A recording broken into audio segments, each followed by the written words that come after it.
Today we are looking at why the universe does not have our back. We're going to look at why it doesn't have our back, how it can't have our back, and what the message should be instead. Are you ready? It's going to blow your mind. Let's build your business and life the Believe way. This is for women who are done figuring everything out, women who are fed up of the struggle and living with less than they dream of. No more searching, finding, fixing or healing. The Believe way is what I wish someone had taught me years ago. Get ready for a totally new experience. So if you're like me, you want to grow, you want to improve yourself, you want a great life. You want that piece, that missing piece that's going to sort of make everything make sense and fall into place. Where you feel full, where you feel like, yes, I'm not missing anything, I'm not lacking anything, and where you kind of stop with all of that self-help searching. Because if you know me by now, and you might be the same, you have read a lot of books, you have taken a lot of courses, you have done a lot of self-help improvement work, and maybe you're getting some results. Sometimes you might even be hitting burnout and wondering, will the next thing be the thing? Hoping the next thing will be the thing that makes everything fall into place. The next book, the next course, the next tool, the next technique will be the thing that makes everything fall into place, makes you happy, makes you succeed, job done. What if though, just for a moment, and I'm going to tell you something really, really important. Imagine you've written a book and it's called God Has Your Back, and you send it to the publisher who at the end of the day wants to sell books, and they want to make money, and they know that the God word is going to create division. It's going to turn people off because of how it's miscommunicated and all that kind of stuff. And what if they were like, let's call it the universe instead, because the universe has your back is cooler and sexier than God has your back. Therefore, we'll sell more copies, therefore we'll make more money. So that, for me, this is my personal reason on why we call it the universe and not God, because it's going to turn people off. It's not going to make sense. There's so many more reasons. I mean, think about the second reason around why we don't understand God. If we don't know God and we've not got a relationship with God, because it's all been taught to us in a really weird way since when we were young, then we're not going to call it God. We're not going to resonate with it. And again, the universe just sounds cooler and sexier. I don't know about you, but I was personally really happy for a long time sitting in the spiritual camp calling it the universe. It felt like I was sort of connected, and I was connected to this power. But what if you've been doing all of that work and it still feels like something's missing? It's because the universe isn't able to create things for us. It's limited. Yes, it's massive. Think about the size of the universe, its vastness. It's huge. But here's the thing, this is why it's so important to not miss God out. I missed God out for years because the universe was just cool. It was cool. It was branded cool. I read all the self-help books and it made it sound really cool. But I wish somebody had taught me what we're going through now. And I wish somebody had taught me what the Bible actually means in a language, in a way that I understood and it made sense to my life, to my business, to my relationships, to everything, that it could actually make practical sense. And I also wish that I'd learned about God in the right way, not through a particular religious system, through a typical structure, but in its purest way, which is through the Bible, through the words in the Bible, without any of the religious stuff wrapped around it.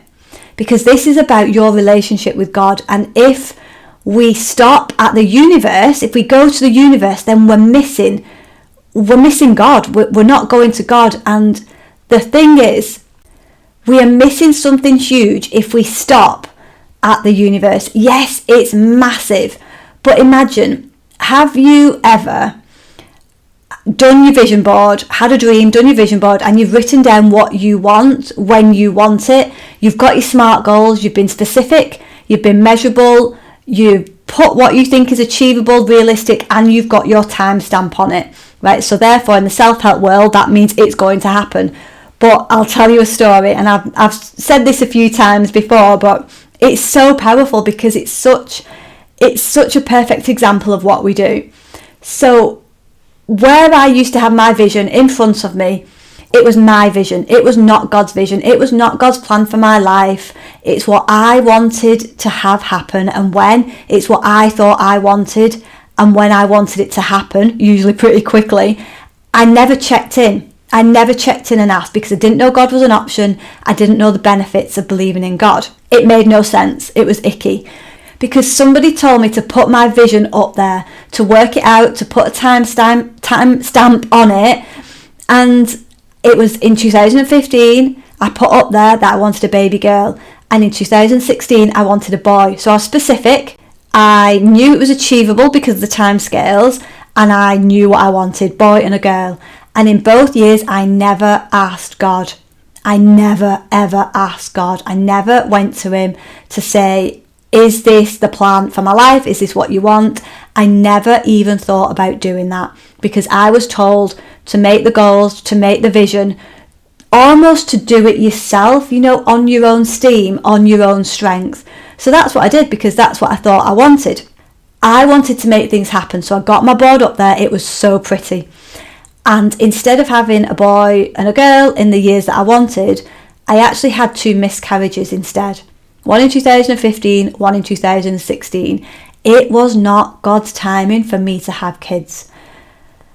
However, I didn't know. I just didn't know what I didn't know. We don't, do we?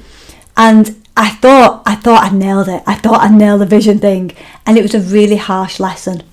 But the one thing that I've been thinking about a lot recently is how many times we are called back to God and we don't know it. So we go through suffering like miscarriages, and I used to think God was being really mean and it wasn't fair, and I'd go into a bit of victimy, but I didn't realise that I was being called back to God. That time in 2015, again in 2016, it was only at the end of 2016 that I actually thought about God again and actually went there out of desperation. There was so much struggle, so much burnout, so much suffering. It took me a long time to actually go back to God and be like, hey, I need your help. I can't do this on my own anymore. I'd been to the universe. I'd tried to manufacture my own happiness and manufacture a great life for myself under my steam with what I thought I wanted when I wanted it. And so when we go to the universe and we're reading all of these books that tell us the universe can do this for you, the universe can do that for you, nobody ever told me this, that the universe cannot hear you, it cannot see you, it does not know you, and it does not have a plan for you. It cannot respond. How crazy is that? So then I would think, well, in those moments where things have happened, have I manifested something? Is that the universe? And what I kept finding was that the self-help tools worked at times, but it was sporadic. Sometimes it worked, sometimes it didn't. Sometimes I would do a specific affirmation and it would work. Sometimes I would do the affirmation again and it wouldn't. Sometimes I'd use a tool and it would work. Sometimes that tool wouldn't work. And it became weirdly addictive because it was like, right, well, maybe I need to tweak it this way. Maybe I need to add this on, and maybe I need this healing or this tool or this technique. But the thing is, it was so confusing, so tiring. It was like one thing after another. And then I read something where it said it so many times in the Bible, but what I've learned about the Bible is it's not an old book that doesn't make sense, that is controlling, that is out of date. It's actually a book on how to live successfully if we're willing to let go of the resistance and learn what it actually means. When I live my life in the way the Bible sets it out, it's beautiful. And when I deviate off it, it's not so beautiful. But the thing is, a lot of the time, we think it's telling us what to do in a really derogatory way, and it's not. It's there to help us.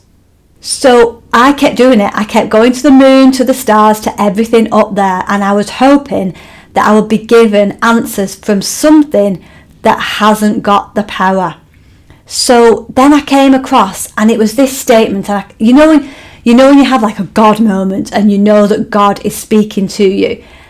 And I saw it was a post or a reel, something on Instagram. And it said, why are you going to the universe? Why not go to the person, the thing, the dude in charge of the whole thing? Why are you not going to God who created the universe? Why are you going to the universe that was created, not the creator of the whole thing? God, who can hear you, who knows you, who created you, who knitted you together in your mother's womb, who knows the plan for your life, who knows why you're here, who can connect with you, who you can have a relationship with, a conversation with, which can sound so distant, so cold, so unrealistic, because we've not had that relationship. We've had religion forced down our necks. No wonder we've rebelled against it. No wonder we don't understand it and we move away from it, because it's not about religion, it's about relationship. Why are we not going to God? Because God has not made sense for so long, so we go to the sexy universe. But the universe was created, so it cannot create further. It's there, it's powerful, it's amazing, but it cannot create for us. But we don't go to God because God can feel distant. It can feel cold, controlling, and I didn't know what I know now, and this is why I'm so passionate about sharing it on. So if you're like me and you were lost in the self-help world, the suffering, the next book, the next course, the next thing, and you've been to the universe and you've almost put your post-it note out there, your request out there to the universe, and I used to almost imagine that I'd written down what I wanted and it's sort of floating around somewhere in the middle of the universe. Like, where would it go? Who in the universe would catch it? Who cares? Does the moon care? Does the moon care about me? No. Like, the moon's powerful, but it doesn't care about me. It can't answer me. And yes, the universe is powerful, but if God created it all, why am I not going to God? Why are you not going to God? Because we don't have a relationship with God. Because actually, when we say yes to God, we're saying, God, you be in control. And a lot of the time we like to be in control. In this whole secular society, and secular just means where we've not got God as the foundation, where we're told in the self-help world that you can do it, you're in control, that you don't almost need God. You don't need God. You're the master of your destiny. You can create it. But when you keep hitting a wall and you keep hitting burnout, or you manifest what you want sometimes and not other times, or you manifest what you want and you're still not satisfied, then it's time to look deeper. So it's really important that if we keep going to the universe and we're getting answered at times, or it's sporadic, or we're still feeling lost and empty, then maybe God could be knocking on your heart another time saying, hey, don't forget me. I'm here. I created all of that. I created everything within the universe so precisely. Come to me, ask me, and your life will be so much better. That's the promise. I mean, it's written a lot better than that. But that's the promise. How good is that? How relieving is that? But we don't know the benefits of God. Nobody's told us the benefits of God, or if they have, it's not made sense. We don't have to create the vision. You don't have to map it all out. You can ask, what's the plan? Hey God, what's the plan? Can we do this together? How good is that? When do you want me to have kids? When do you want me to have kids? Not when I want to have kids. Do you want me to start the business? Do you want me to stop the business? Do you want me to change the name of the business? Do you want me to do this strategy? What is the marketing plan? How do I do this? You can ask questions. You can ask, what is the plan for my life? What do you want me to do next? That is so relieving. But the trouble is, there's a few things. Let's be honest. For me, I found as a woman, I kind of got this thing that I didn't want a man in charge of my life, so I didn't need God. Thank you very much. I've been let down by man after man. I didn't need another man to let me down. What if I asked and I was rejected? What if I asked and I was left hanging for an answer? I can do it all by myself, thank you, because I'm a strong, powerful, independent woman. I've got the courage. I can sort my life out. And what I've learned now is that the more control we've got and we think we have, the further away we are from God. And when we start to give up that control and we start to fully surrender, not self-help surrender where it's like, I'll surrender this part because if I surrender this part, I've been told I'll receive more money, but I'm going to keep this part because I know what I'm doing in this area. When we fully surrender, and I don't just mean a part, when we fully surrender our life completely, and we're like, God, you take it all, you take it all, everything, every aspect, because I keep hitting burnout and I don't know what to do next. I need your help. And when we get to that humble place of saying, I cannot do life on my own, and actually I don't want to do life on my own anymore. If you created the whole universe and you create good and you've created a purpose for me, can we do this business and life thing together instead? God's knocking all of the time. And I was talking to my husband about this at the weekend, and I said, how many times do you think you've been called back to God and you've not listened? And he was like, wow, that is a huge question. I'll need to sit with it. And that was on, I think, Saturday morning. And Steve said to me, of all the questions to ask me on a Saturday morning, but this is the kind of questions and conversations we have in the kitchen. And then we started to think about it over the weekend. And you could clearly see big moments in both of our lives where we'd both been called back. Miscarriages, business stress, health issues, recurrent health issues, but we'd still not gone back. Bullying, but we'd still not gone back. Stress over the business, but we still hadn't gone back. We kept trying to fix the health issue on our own. We kept trying to fix the person or the business issue, the person we were having an issue with or the business issue. We were trying to decide on what route and what decision to make next. Where do we move to? Do we move? Do we move now? Do we move later? What do? We were trying to figure it all out ourselves. And then there were little moments in between. There were so many times. And God's always knocking on our hearts. Are you going to listen to me? Are you going to lean in? Are you going to stop asking the universe that cannot hear you, see you, understand you, or respond to you? Or are you going to ask me, who can give you all of the answers instead? So I've got 3 scriptures here that when I first came back to the Bible, they blew my mind because I didn't know that God cared. I didn't know God wanted to do all of this stuff for me that was good, for you that is good. I didn't know that God was good. I did not know this until I started to lean on these 3 scriptures. So the first one is, I will teach you and guide you in the way you should go. I will teach you and guide you in the way you should go. How amazing is that? I will teach you. I will tell you. I will guide you in your next step, in your life, in your business plan. I will guide you. I will tell you everything you need to know. How amazing is that? Have you ever had a decision to make where you're like, do I stay or do I leave the relationship? Do I start the business or do I not?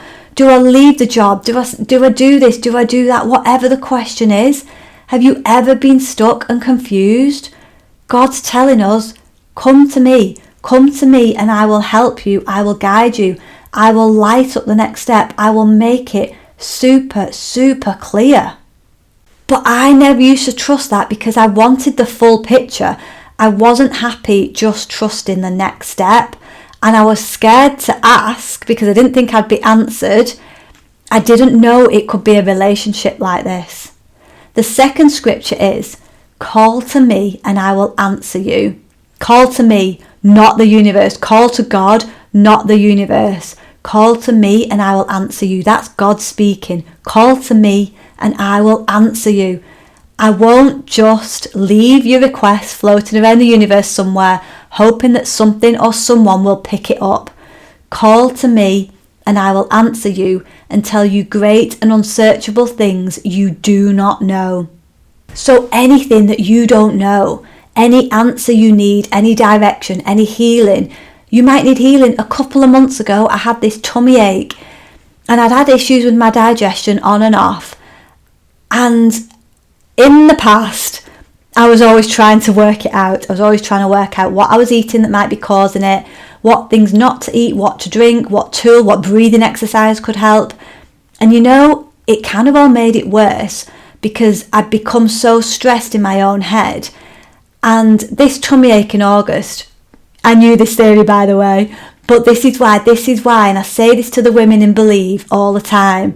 This is the power of our community, because you may know this information. You can listen to this message today and you might be like, yes, I'm going to ask, I'm going to trust, I'm going to go to the guy in charge. And then tomorrow you might forget. I forget, we all forget. This is why we need this, the reminders. This is why Believe is all about applying the knowledge to your life. We need to keep it fresh. It's all right saying yes, logically, mentally, I believe, or I'm starting to believe. This is about our daily actions. Are we living and breathing this? And some days you will, and some days you'll be off. And it's not about beating yourself up and getting this perfect. It's about really trying to apply it to your life, really leaning in and knowing that you might not get it perfect. And if you forget to ask, you'll be reminded by somebody else in the group. And if you ask and then you're answered, you can share that in the group and everybody else is inspired because they're like, okay, this works. This is not some theory. This is not some hopeful thinking. This is fact and this is what works. Anyway, so it dawned on me about after 2 weeks of tummy cramps and trying to figure it all out. And your mind goes into the worst case situation. And all of a sudden, I thought, oh, I've not asked. And I teach this stuff and we still need reminders of this stuff because we've been taught to be so in control of our lives. And I heard God speaking to me and he just said, why are you not asking me? And I said, oh yeah, of course. I mean, we could do a whole episode on why we don't ask, why we're scared to ask in case we're rejected. If nobody answers us, we're scared of putting ourselves out there and looking silly and our request just kind of hanging around and nobody dealing with it. But this is the thing, as soon as we ask, God hears us and he's on the move doing something. We might not see it straight away, but that's a whole different episode in itself. It's about remembering to ask. So we all want a quick answer, don't we? God, what's the answer to this? We want it straight away. It might come straight away. It might take a few days. I asked and I said, I get it. I've got tummy ache, God. And I always ask for the root cause of it. What's the root cause of it? And what do I need to do next? So is it some cream I need? Is there something that I need? Is it a drink I need? Do I need to stop or start eating something? I asked for the root cause and something practical to help it. And I would say within about 24 hours, I opened the cupboard door in the kitchen and I just saw all of these products. I've seen them every day for the last 2 weeks, but it never dawned on me. And I just saw all of these items of food that were full of gluten. Now, I'm not gluten intolerant, but I know I've got a limit. And I just saw that I was eating a lot of gluten and a lot of dairy again. And I just got very clearly, you don't need to go and spend loads of money on fancy lotions and potions and all that kind of stuff that people tell you will heal your gut. Just reduce the gluten and dairy again. And I kid you not, within about 2 days, it had gone. I could have spent weeks trying to figure that out, in stress, in fear, in anxiety. And I decided to go to God. Call to God, not the universe. The universe, it hasn't got your back. It doesn't love you. You can't have that relationship with the universe. God loves us, but it took me about 6 months of going back to God before I realised that God wasn't trying to hurt me or upset me or make me suffer. It's like, I love you that much. I need you to see this. Come back to me. But we don't know that love if we've not built that relationship. Call to me, call to God, and I will answer you and tell you great and unsearchable things you do not know. And the third scripture is, this one blows my mind. At the beginning, when I first started reading the Bible, because like I said, I've been asking the moon, the stars, the universe, everything. I used to think there was some sort of energy, some sort of force out there. But this scripture hit me around the face, and it said, you do not have because you do not ask God. And honestly, I was blown away by it. You do not have the answer. You do not have the money. You do not have the guidance. You do not have the business plan. You do not have the marketing plan, the strategy, the peace. You do not have the health, the healing. You do not have the answer because you do not ask God. Whoa. And I was like, wow. I've been going to the universe, leaving my life up to randomness and chance, and not going to God. But the thing is, and this is the question, if you're like me, you'll ask this kind of question. You might be thinking, I don't know God.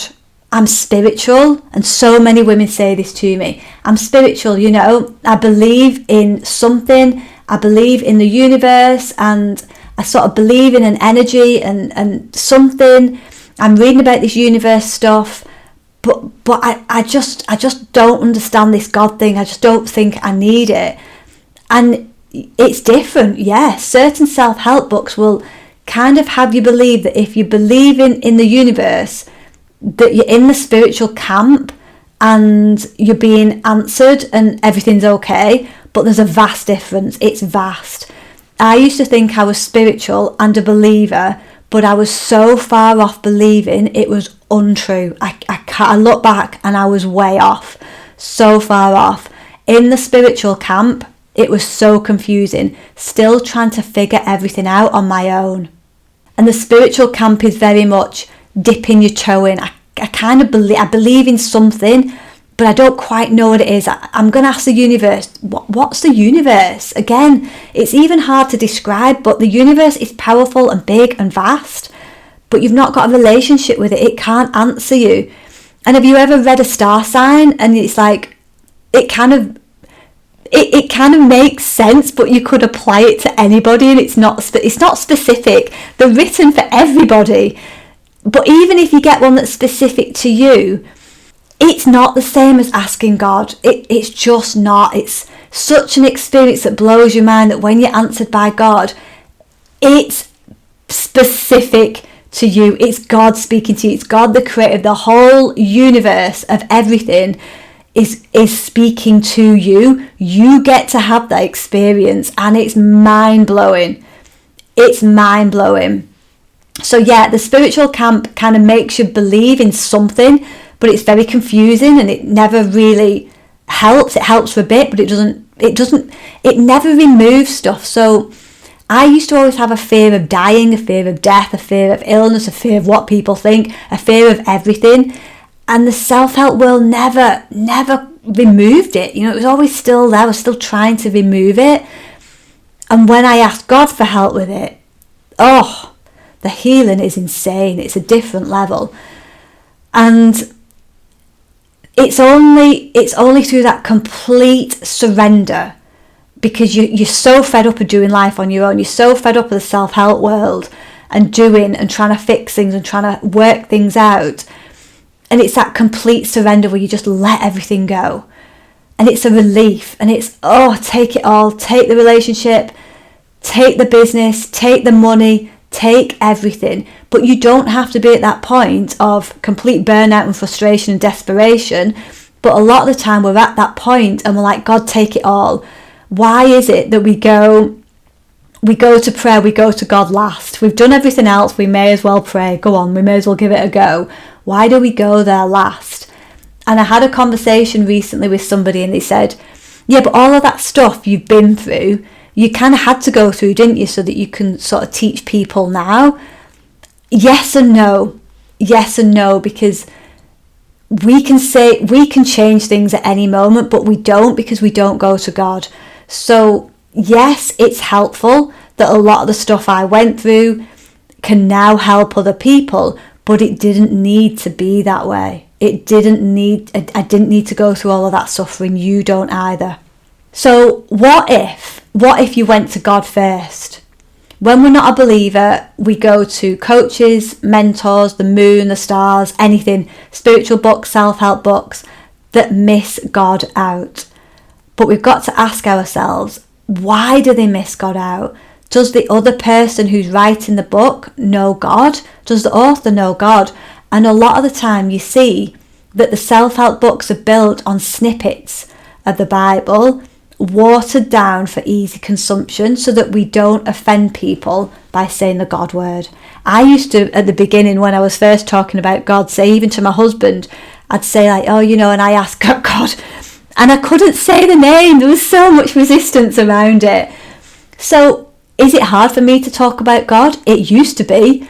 Now, when I was sort of in the spiritual camp, I couldn't say it. I just couldn't say the name.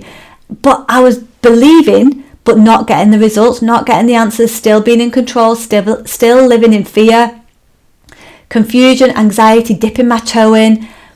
And I was in the universe camp, but still suffering. And that's a choice. We can be in that spiritual camp thinking that we're believing, but if it's still painful for you, then this was my prayer at the beginning. And it's really simple. You might want to use this too. God, I don't fully understand you. I don't fully get it all, but I cannot do life on my own anymore. I don't want to do life on my own anymore. I don't get it. Doesn't make sense. So can we start to do it together? There's no harm in going to God and say, hey, hi, it's me. I'm here. I don't fully get it. I'm still resisting it. But I need more. These books aren't doing it for me. This self-help world isn't doing it for me. And you might say, God, I'm scared that even as I pray now, you might not even answer me.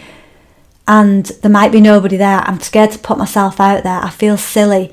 Because I don't know if anybody's listening. I'm feeling self-conscious. It's like, hey, is anybody there? But when you say, God, can we do this together? Can you take my life? Can you help me?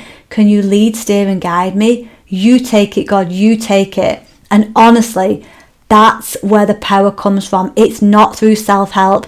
The universe hasn't got our back. It hasn't. It's not about the universe. It's about God. God has your back.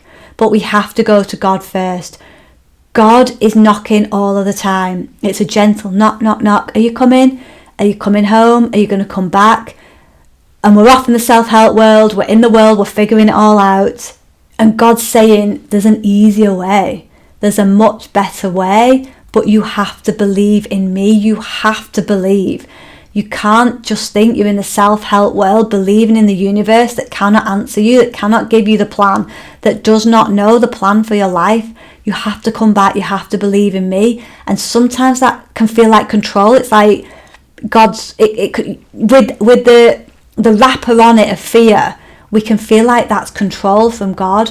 But actually, when you're in the self-help spiritual world, we're so much in control that God can't get in, and we're so disconnected from God that it just doesn't make sense, and it won't make sense. But we have to step out of that world. We resist God, we rebel against it. But if you've got resistance against God, or you're rebellious against God, I used to tell people, you don't need to believe, you can just believe in an energy and in the universe and everything will be okay. I rebelled against it, so I completely understand where you're at. But if you're in that camp, it just shows how far removed you are from God, how much the world has got in the way to take you away from God. From the moment we're born, we're taught that we don't need God, that we don't need it. We can do it on our own. And the minute that we go back, hey God, I'm back. I don't fully understand it, but I want to get to know you more. It's about leaning in. We don't need all the answers. We don't need to have it all figured out. We don't need to have a deep, intimate relationship with God to go back and say, hey God, I'm done. I'm done doing life on my own. Can you start to help me? And I guarantee when you go back with a genuine heart, God knows your heart. So if you genuinely say, hey, I need your help, You are not going to be left hanging there. You are not. Yes, you might feel silly and vulnerable, but you are going to be helped. It's not possible for God to leave you. You are going to be helped. So does the universe have your back? No, it can't. It just can't. And that's not its job. Does God have your back? Yes, but only if you allow him in, if you become open to it. And remember, God only needs 1% faith, a mustard seed size of faith. It's teeny. And as soon as you go back and you're like, answer that knock, you answer that call. I mean, it says in the Bible that we've been called back like 777 times. It's hundreds of times. We've been called back so many times. How long do we need to keep on suffering? How long are you going to keep trying to do life on your own, trying to figure it all out and work it all out? And God's saying, I can help you. I can tell you. I can talk to you. We can talk to each other. We can communicate. And it's so good. It's so good when you get God's plan. It just works so much better. And that's the V. That's the V in believe, because it's all about God's vision, God's plan for your life. And it'll be awesome. But you might be like me in the beginning where you're like, but surely my plan is better than God's plan. And what if God's plan isn't good? But that's one of the biggest lies at the beginning, that we somehow bought into this belief that God's holding something back from us, or that what God has isn't going to be good. God created good. It says over and over at the beginning of the Bible, and God created good, and he said it was good, and he was pleased with it. I was almost at the beginning, so I look back and it was kind of arrogant in a way, but here's my plan and my vision, and it's really pretty and it's really amazing, and I didn't realise it was all about me and what I wanted and what I could do when I wanted it. And it was all about when and what I thought should happen. And I almost thought that my plan was better than God's plan. I didn't realise God had a plan for our life. I didn't realise it would be even better than my plan. But the thing is, are you willing to surrender to that? Are you willing to surrender your plan to know what God's plan is for your life? Because it really takes the pressure off. And all you need at times is the next step. Sometimes we want the whole plan. We want the next 20-year plan. And sometimes we're just given the next step. And that's where the E of believe at the end comes in. And the E is all about you having a completely different experience in your business and in your life. Because when you let God in, everything changes in a very good way. The universe cannot give you that new experience. It cannot give you the answers and the plan. So if you feel called to join us and the Believe community, it is so accessible. It is full of amazing women who are building that vision, who are building that business, their business and their life in a way on stronger foundations, not just relying on themselves, because yourself can only get so far, and the universe, it can't give us that. It just can't. And it's time for the truth, because so many women are still suffering. It's time to build that relationship and not do life on our own anymore. Who wants God's plan for their life? Who wants to be led and guided and shown how things can be so much better? And that's the thing. We can choose life. We can choose to have this new experience, to have this new way. And you get to do that in the community. We get to do this together. There's a new podcast every week, a new video every single week, and you can learn about all of this from somebody who resisted it and rebelled against it and understands where all that comes from and how icky and tricky it can be to get through all of that. But on the other side, I share now and I teach and I help you apply what I wish somebody had taught me years and years ago. It's not about religion. It's about your relationship with God, who created everything, who can help you create an amazing business and life that has got purpose and meaning and significance without you having to work all of that out. This is what we do in the community. This is what we do at the live events. This is what we do every single week in the podcast. So please come and join us, share this with a friend who you know would benefit too. And thank you for being with me today, and I will see you again next week.